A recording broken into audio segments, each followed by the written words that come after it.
This is a second lecture on gravimetric analysis, and in this lecture we will discuss the remaining concepts about the gravimetric analysis and the precipitates that we obtain as a result of gravimetric analysis. As a result of gravimetric analysis, we got some products. These products should be named as the precipitate. These precipitate must indicate some characteristics. These characteristics are described here in this slide. The first one is the precipitates must be insoluble so as to minimize the loss of in the process of filtration and washing. These This point is actually about the stability of the precipitate. When you got the precipitate in the reaction between the solution and the precipitating agent, then the product is formed. That product should be stable enough that it cannot be further lose its integral part in the process of filtration and the washing.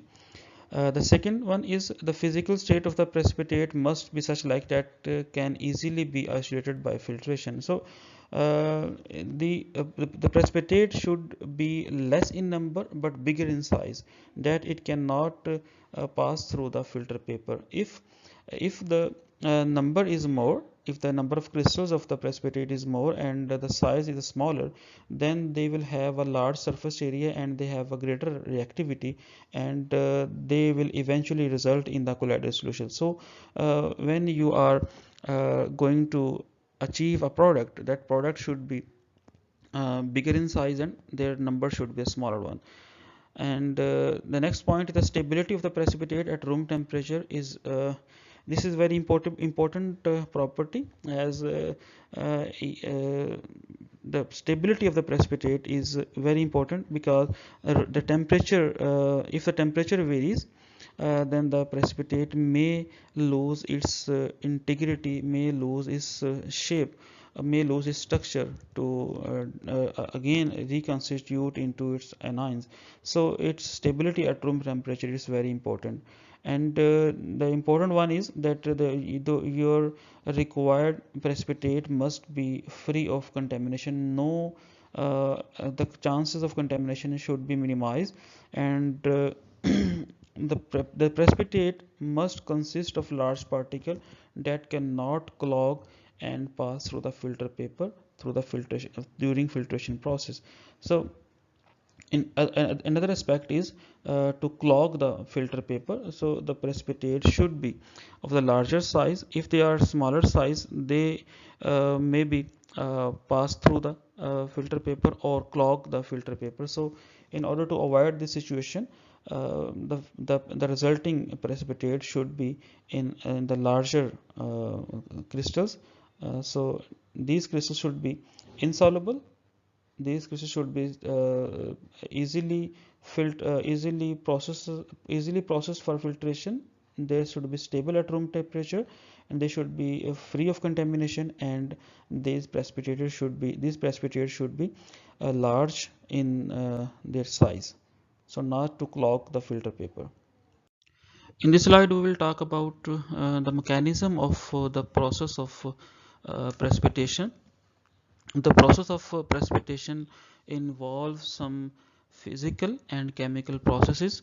The first one is supersaturation. As we discussed earlier, there are three types of solutions. Number one, saturated solution, when the solution has solute up to its maximum capacity, then the solution is named as saturated solution.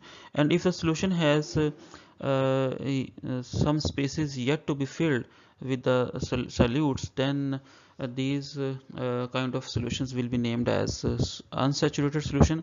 If the saturated solution, when there is no space available in the solution for dissolving the solute particles, when this saturated solution is warmed and heated, then after heating there more spaces will be available for the solution to dissolve further amount of the solute into its to adjust into its available spaces, and the solubility will be enhanced, so that solution will be known as a supersaturated solution.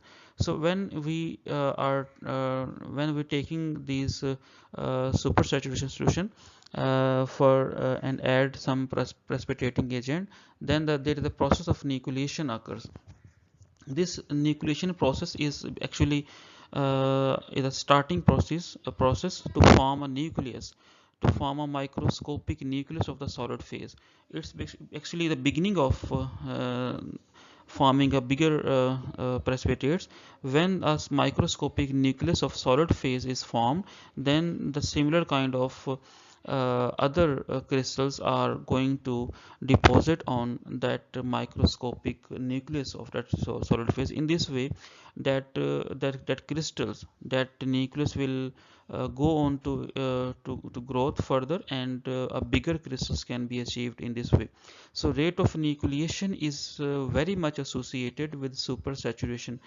It means higher rate of nucleation was recorded with the greater degree of supersaturation. If you have a less degree of saturation, then a low rate of nucleation will be observed. So in order to achieve a higher rate of nucleation, you should take a supersaturated solution for its processing. Here are some further terms to be discussed. Number one, crystal growth. After the formation of a microscopic nucleus, and after forming that nucleus, more particles will be deposited on the nucleus and forming a crystals of a specific geometric and shape. So these crystals will go on to grow to achieve a bigger size of bigger crystals of that precipitates. So after crystal growth, the induction period will be known as a time before nucleation occurs after the addition of precipitating agent to the solution. So actually induction period is a time before nucleation occurs, when you add the precipitating agent to the solution, and that moment to the point when the nucleation occurs is known as induction period. It may this induction period may in range from milliseconds to several seconds. So it means when you added precipitating agent to the solution, nucleation will start after milliseconds or several minutes. So you will have to wait depending upon the structure of the precipitate. So this induction period is very important term for the uh, process of uh, uh, precipitate formation. Then adsorption is a process in which a substance, that substance may be a gas, that may be a liquid, or maybe a solid, condenses on the surface of the solid. So adsorption is a the surface phenomena when you when you have a substance that adhere to the surface of another particle. That phenomena is called adsorption. It's parallel, another term that is absorption. Adsorption is a physical phenomena, while absorption is a chemical phenomena. So what's the crystal growth? Crystal growth is actually the formation of the deposition of smaller particles on the nucleus of the precipitate. So in this picture you can see the crystal growth. If you start from the left flask and will go towards the right side, then in the first slide in the first flask you just added the precipitating agent to the solution, and in the second slide the nucleus will be nucleus has just initiated its formation, and after that the further more and more particles will be deposited on that nucleus, and in this way a huge and large crystals of precipitate can be achieved. Digestion of the resulting precipitate Actually, it involves the heating of the precipitates within the mother liquor. uh, that mother liquor is a solution in which the precipitates are formed. So these digestion is processed for a certain period of time to encourage the densification of the nucleus. First of all, the microscopic nucleus is formed, and then the smaller particles of the precipitates are going to deposit it on the nucleus, and in this way, a large crystals of precipitates are formed. So during this digestion, a small particle dissolve and large one grows. This is the Oswald ripening. Oswald ripening actually is a phenomena observed in the solid solutions that describes the change of an inhomogeneous structures over the time, that is small crystals are redeposited on the larger crystals to yield bigger crystals of the precipitate. This process helps to produce larger crystals that are more easily filtered from the solution. So a routine everyday example of Oswald ripening is the recrystallization of the water within the ice cream, which give you old ice cream gritty, crunchy texture. Large ice crystals grow at the expense of the smaller ones within the ice cream, creating a coarser texture. So this digestion of the precipitate is very much important in the gravimetric analysis to enhance the size, to increase the size of the crystals of the precipitates. Okay, in this slide, we will discuss the role of von Neumann equation in precipitation process. According to von Neumann, the particle size of precipitate is inversely proportional to the relative saturation of the solution during the precipitation processes. इसका मतलब यह है कि जितना जो जो precipitate कि जो particle size है वो inversely proportional to the relative supersaturation.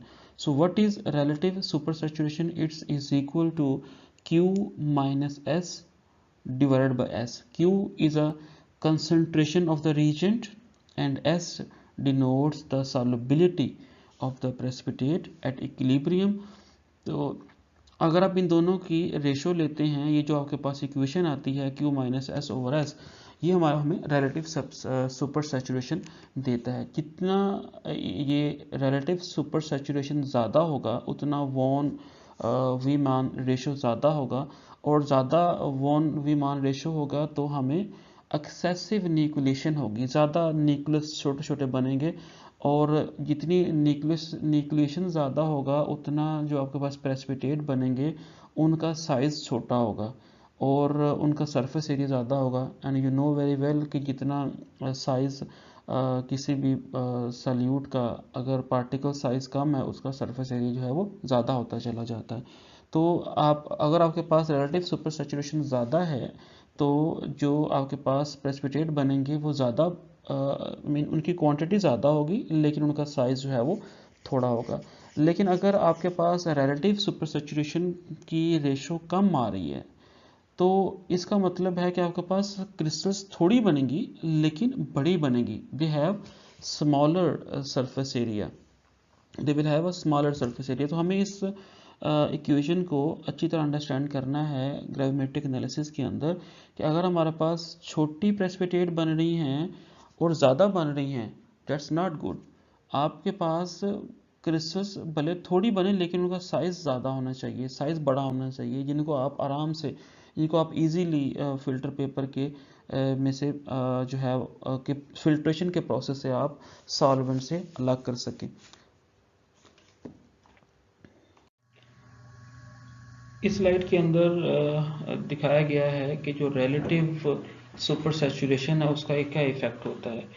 There are two possibilities. If you have high relative supersaturation, then you will observe the increase nucleation and formation of many small particles, which will lead you to the formation of colloidal solution. And with these small crystals, that definitely they will have a high surface area, and there are more chances of the absorption of the impurities on the precipitate. These small crystals are very hard and very difficult to wash and filter. And if you have a low relative supersaturation, then you will have a less nucleation. There are smaller number of crystals, but they are larger in size. When they are larger in size, they have a low surface area, and with a low surface area, there are less chances of the deposition of the impurities on the precipitates. So with this scenario, जो जो बेहतर इसमें से जो है वो लो relative saturation, super saturation को adopt करना होगा। उसमें छोटे छोटे न्यूक्लियस कम बनते हैं, कम न्यूक्लियस बनेंगे तो उसके ऊपर जो क्रिस्टल ग्रोथ है वो ज़्यादा होगी, और जो प्रेसिपिटेट का जो साइज़ है वो बड़ा होगा, उसको फिल्टर करना आसान होगा, उसकी वॉशिंग आसान है। जबकि दूसरी तरफ जो हाई रिलेटिव सुपर सैचुरेशन में उसका न्यूक्लिएशन तो न्यूक्लियस ज़्यादा बनते हैं लेकिन छोटे छोटे बनते हैं, कोलाइडल सोल्यूशन की तरफ सोल्यूशन चला जाता है। So we need to maintain a crystalline precipitate and avoid colloidal precipitate. हमें क्रिस्टल्स बनाने हैं, बड़े क्रिस्टल्स बनाने हैं, ना कि कोलाइडल सोल्यूशन की तरफ जाना है। So try to get crystalline precipitate with smaller number of the smaller number of the nucleus of the larger particles. So what are the conditions to process the precipitation to form a precipitate? The first one is the precipitation from the hot solution. If we increase the temperature, then the molar solubility of the precipitate will be increased. So an increase in molar solubility decreases the supersaturation and increase the size of the particle. And the second is the precipitation from the dilute solution. If you are interested to process the precipitation process from the dilute solution, then this keeps the molar concentration of the mixed reagent low. And dilute solutions are those solutions which contains the lesser amount of the solute in the solvent, so it will be known as dilute solution. So dilute solution, the slow addition of precipitating reagent and thorough stirring keeps Q, the value of Q, low. So uniform stirring prevents high local concentration of the precipitating agent. So if you have a small amount of the solute in the solution, and then you reacted it against the precipitating agent, then you will have to stir it constantly. This actually prevents the high local concentration of the precipitating agent. It means that precipitating agent will be reacting more vigorously when you are stirring it at constant speed. So another condition is a precipitation at the suitable pH, whether it's acidic uh, or in the basic. So precipitation should be processed at its relevant pH. If the precipitation at the pH near the acidic end of the pH range in which the precipitate is quantitative, then many precipitates are more soluble to lower, uh, it means more acidic pH value, and so the rate of precipitation is lower. So you will be very careful about selecting the acidic or basic environment of for the precipitation process. As in previous slides, the last lecture, we discussed about the calcium oxalate. Calcium oxalate is stable in the basic medium. So when we change the acidity of the environment, and we moved the acidity from acidic environment to basic environment, then this calcium oxalate will be in the solution form. And so it's very important to select the suitable pH of the environment as to process for the precipitate formation. Another parameter, which is digestion of the precipitate. Digestion is actually is depends upon the Ostwald ripening principle. Ostwald ripening is as we discussed last lecture, that Ostwald ripening is the deposition of the smaller particles onto the nucleus crystal of the precipitate. In the process of digestion is actually improves the size of the crystals of the precipitate, and by processing this digestion of the precipitate, we will have a larger crystals of the precipitate. They will have a bigger size, but they are less in number. So these bigger in size crystals will not clog the filter paper and will not pass through the filter paper, and can easily be separated from the mother liquor. When we are dealing with the gravimetric analysis, and we are going uh, for development of the nucleus to get a uh, bigger precipitate, then there are certain chances that some contaminant can be deposited on the nucleus crystal of the targeted analyte. So this process will be named as chorus precipitation. The precipitation of the contaminants, the precipitation of the contamination on along with the analyte of interest. This process is known as co-precipitation. So this process may be equilibrium or kinetically controlled. So in chemistry, co-precipitation is generally carried down by a precipitate of the substances normally soluble under the condition employed. Analogously, this co-precipitation process is specifically that the precipitation of an unbound antigen along with an antigen antibody complex. So co-precipitation is very important issue in chemical analysis, especially gravimetric analysis, when we are dealing with the crystals of the targeted analyte. So this co-precipitation process cannot be avoided. However, it can be minimized by careful precipitation and through washing of the precipitate. When we are dealing with the gravimetric analysis, there are some terms which known as occlusion, inclusion, post precipitation, and core precipitation.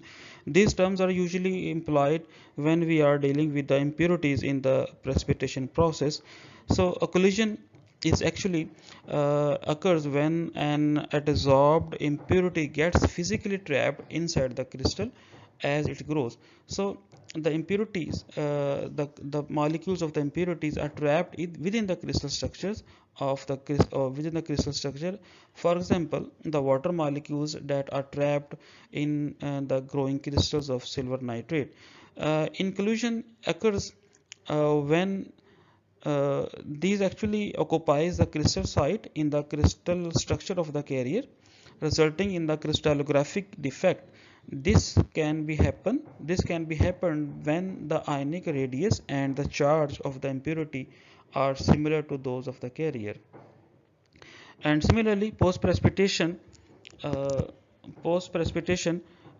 is happened when we allow the well grown crystal in the mother liquor. So when this crystal is placed in the mother liquor for a certain period of time, the contaminant molecules will deposit it on the targeted analyte crystals, precipitates, and in this way the contaminants precipitate can deposit on the precipitate of the targeted analyte, which is known as post precipitation. In this slide you can see some photographs which describes the phenomena of inclusion, occlusion, and post precipitation. The first one from the left side, top one, is the process of occlusion, which depicts the trapping of contaminant molecules within the crystal structure of within the crystal structure of the targeted analyte. For example, water molecules are trapped in silver nitrate, and the second inclusion this process occurs when the contaminant molecule is of the same charge and size as of that carrier. So this actually occupy the crystal site in the crystal lattice.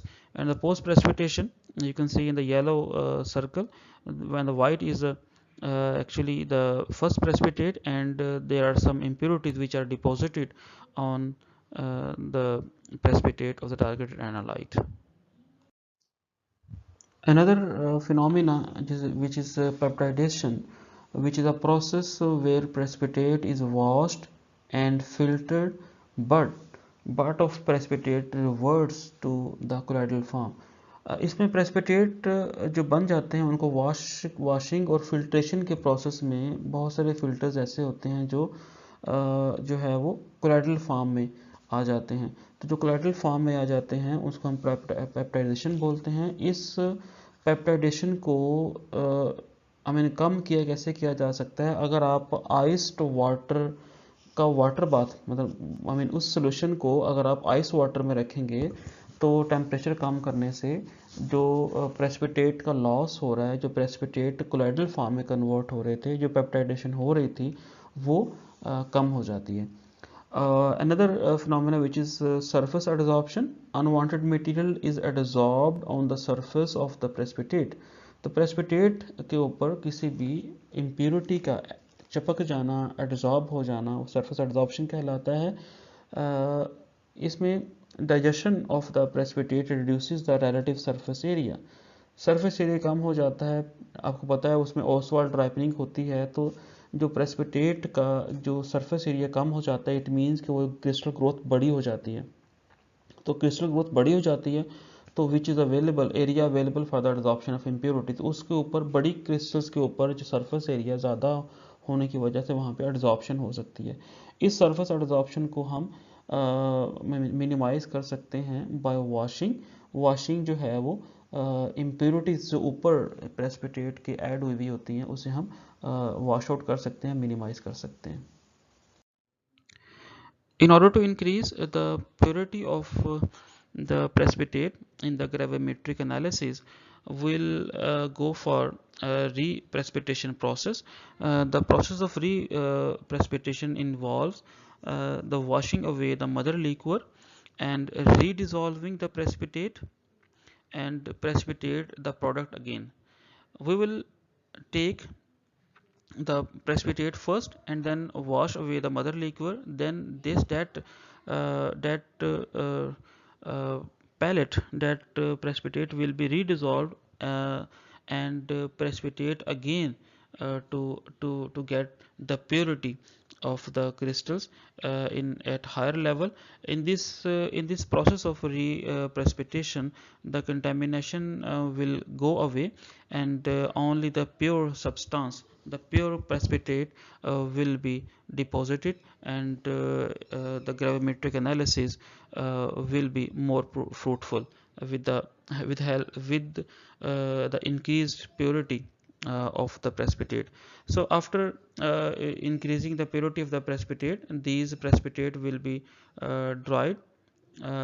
Generally the solids are dried at 120 degrees Celsius, but the conditions for drying can vary considerably.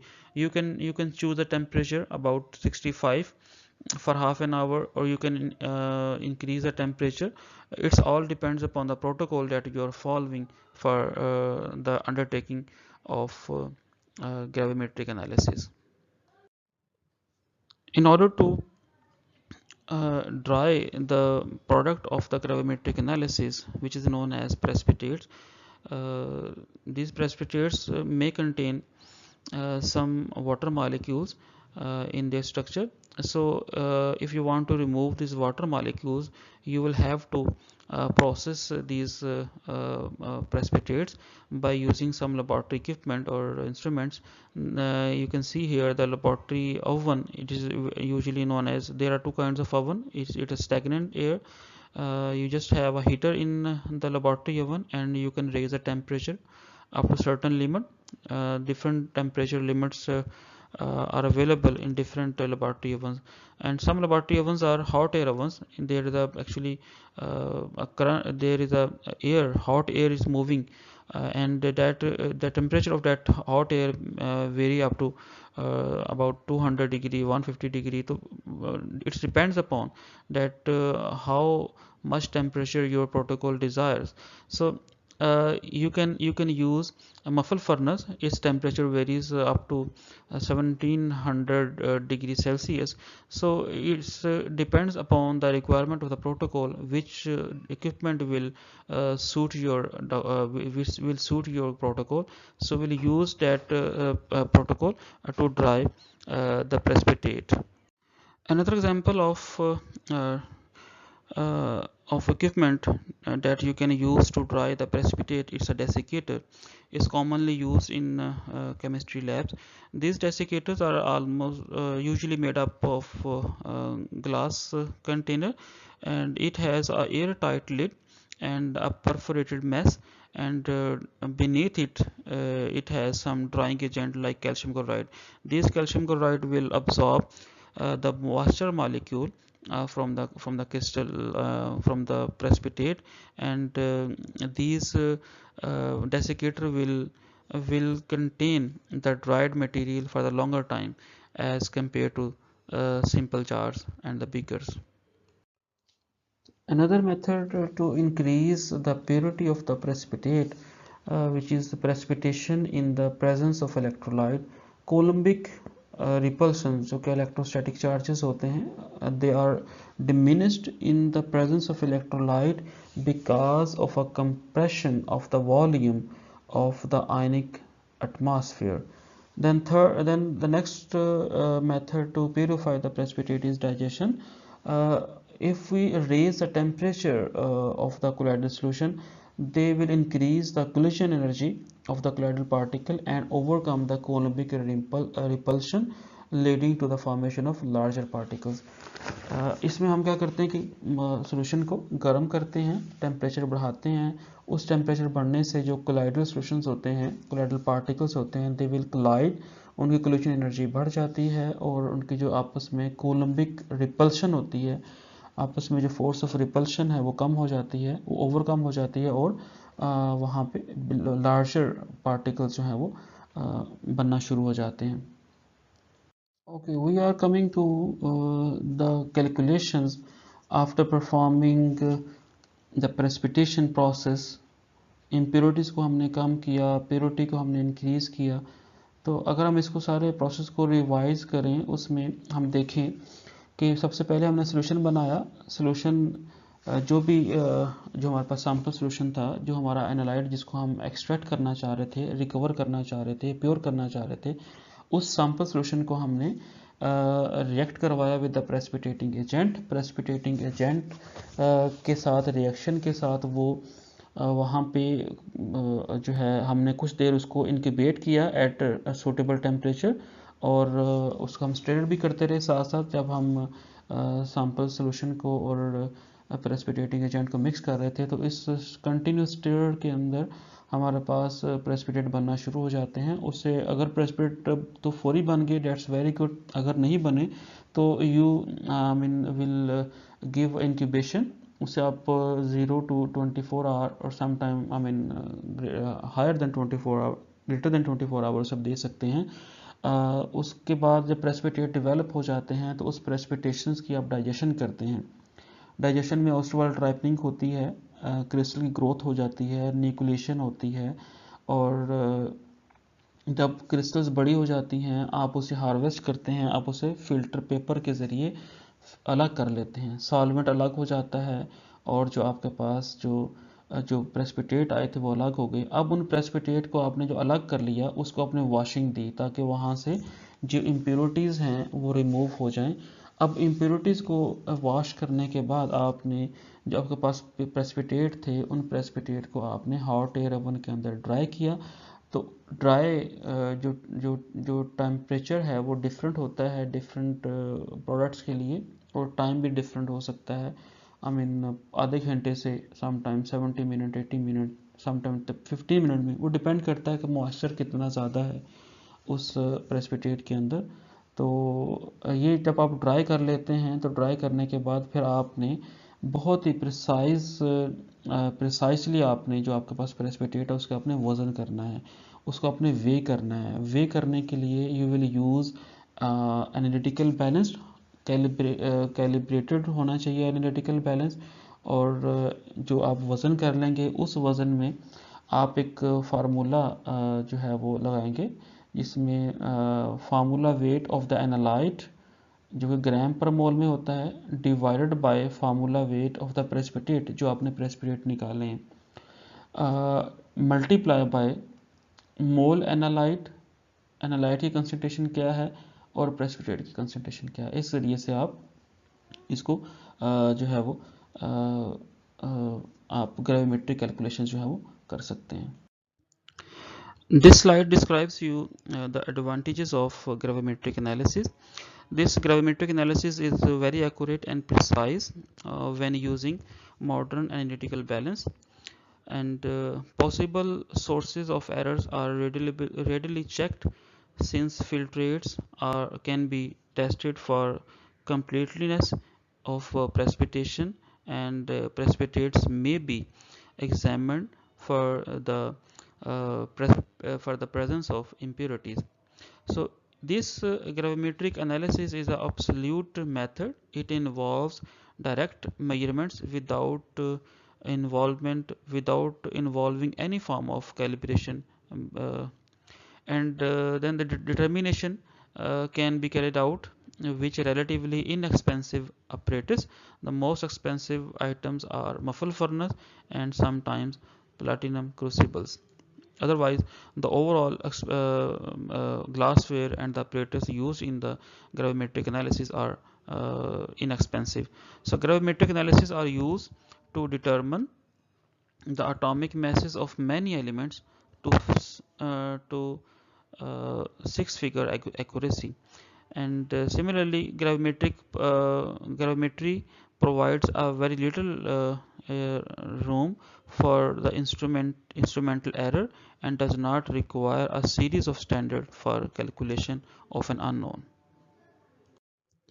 Despite some advantages of gravimetric analysis, there are some precautions that need to be addressed. That proper lab technique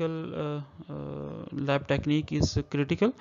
It is very careful. It requires very careful dealing, and it is time consuming. And careful glassware cleaning, as if there exists some impurities in the glassware, that impurities present in the glassware can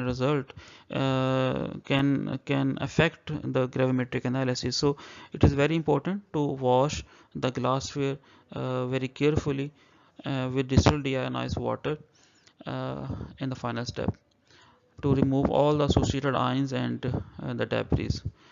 It requires very accurate weighing. For this, you need to have analytical balance of high accuracy, and then the co-precipitation is a common phenomena which decreases the impurity of the precipitate. So in order to get a high purity precipitate, you need to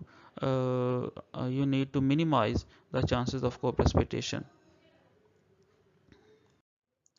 In this slide, we will discuss the estimation of barium ion in a given solution by employing the gravimetric analysis.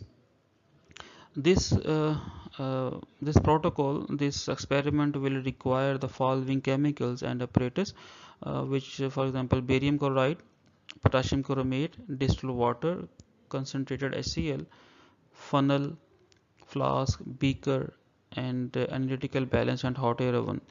And the principle of this gravimetric analysis is, when the barium chloride solution is mixed with the potassium chromate, then the barium ion of the barium chloride will react with the chromate ion of the barium potassium chromate, then the barium chromate will be formed.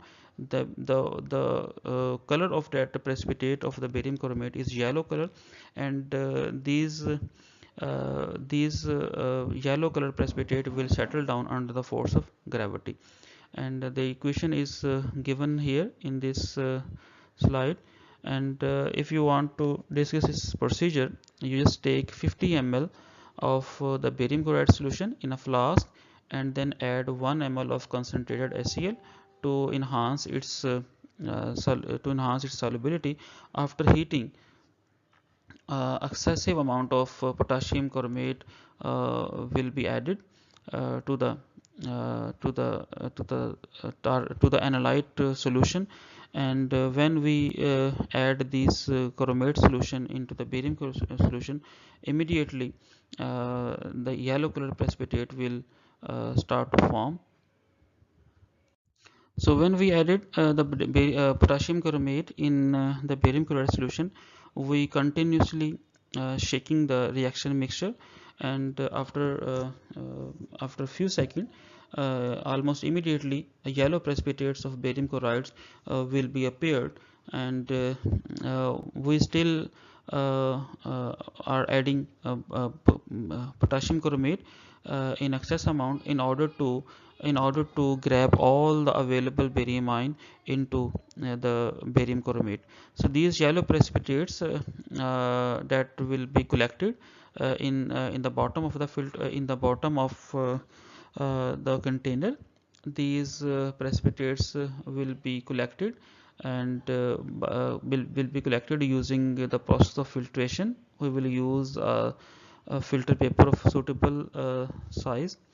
After collecting these yellow precipitates of barium chromate, these precipitates will be freed from the moisture, from the water molecules. Water molecules will be removed by placing it in a air dried in a air dried hot air oven.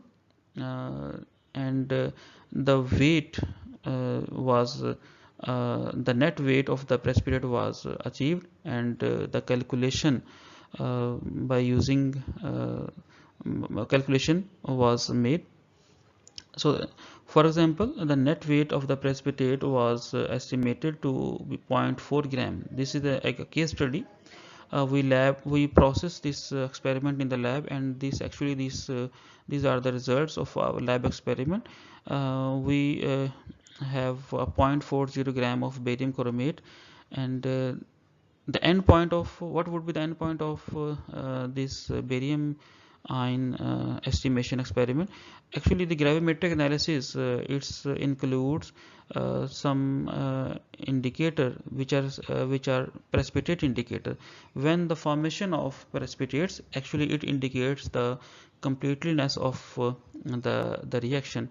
So the appearance of yellow precipitate will show you the completeness of the experiment, and this will be taken as the end point. The net weight of the precipitate was 0.40 gram, and then the molecular weight of barium chromate is 253.3 gram. So barium chromate contains barium ion, it's 137.3, its atomic weight of barium. So our product, that is 0.4 gram of barium chromate, contains barium ion. It's gonna be 0.217 gram.